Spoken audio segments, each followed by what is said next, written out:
I'll say upright, that is like the very beginning. Human rights are worth the fight. And I've been engaged in that fight way before I became a human rights scholar as a teenager.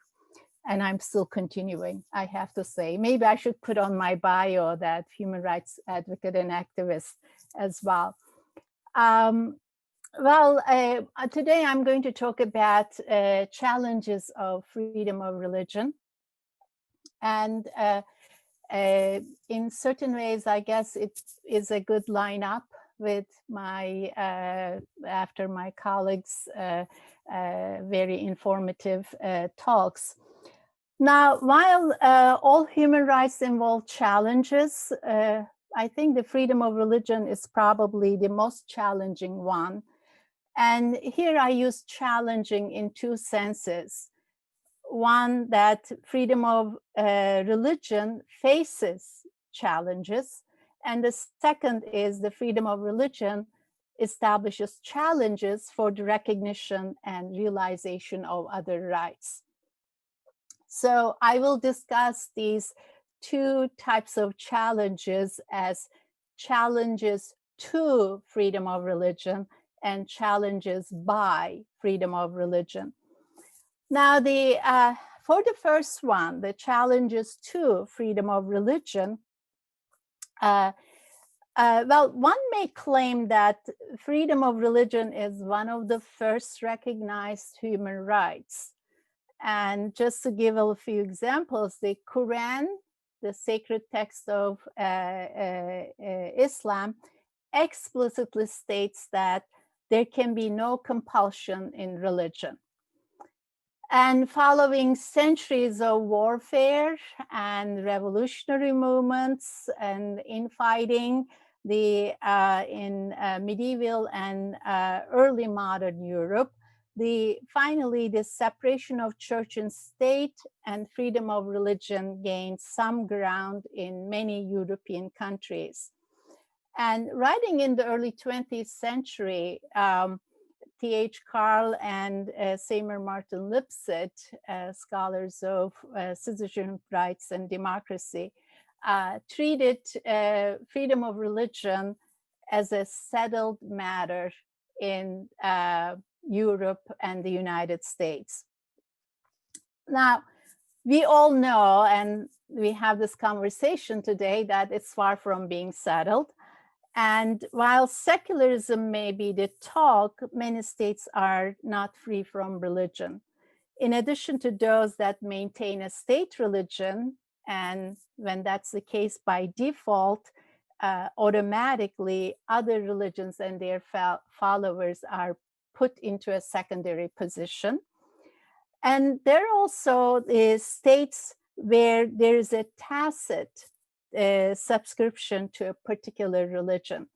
And for this latter one, I would like to use United States as a secular state that still subscribes to a particular religion, and that is Christianity. While people are allowed to practice their religion, they're discriminated against in many areas because of their non-mainstream or minority religion. As for the second category of challenges by freedom of religion, this is an important one, and probably just like the more overlooked in or understudied in many ways. I think these challenges stem from the particular character of religion as a belief system. And I will highlight this character, this aspect of the character, under four interrelated issues. One issue is the claims of true religion, being a true religion.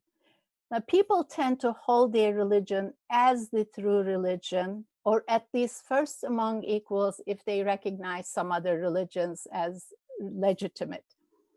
There's a tendency to look down upon or coerce people into their religion. And sometimes actually we may say with the best intentions that putting the follower of other faiths on the right path with this altruistic mission, they can actually be coercive. Now, for examples, that is like the Ottoman Empire, they has been known for its religious tolerance, but the Ottoman tolerance did not involve equality and equal treatment of different followers of different religions. Now, upholding Ottomanism, the current Turkish government, my friend today, just like they already talked about the AKP government, the Turkish government, which is ruled by an Islamist party, which subscribes to Sunnite Islam in particular, and its one-time ally, the Gülenist network, which operates globally, hold the same attitude that Islam is the true religion and the others are tolerated to exist. Now, the second issue in this character of religion, as a belief system, is the primacy of religion. Freedom of religion is assigned primacy over all other rights. And there is a tendency to undermine, overrule other rights if they appear to be in conflict with the doctrine of the religion. And an example for this would be the refusing to provide health insurance that covers reproductive health and care services for women by some employers due to, again, their faith. The third aspect of this character is undermining equality and dignity. Now, equality and dignity is the foundation of contemporary human rights understanding. And so with equality and dignity, we mean, of course, equality in dignity of human beings. Now, many religions, at least their conventional or popular understandings, and this is important to underline, they actually do not uphold this equality principle. And gender discrimination is a good example for this. LGBT plus people are rejected, and women are treated as essentially different from men, and whose dignity, women's dignity, requires some different measures. And these measures typically exclude women from certain domains, make them dependent on men, and put them under control of men. Fourth characteristics is the absolutism of religion.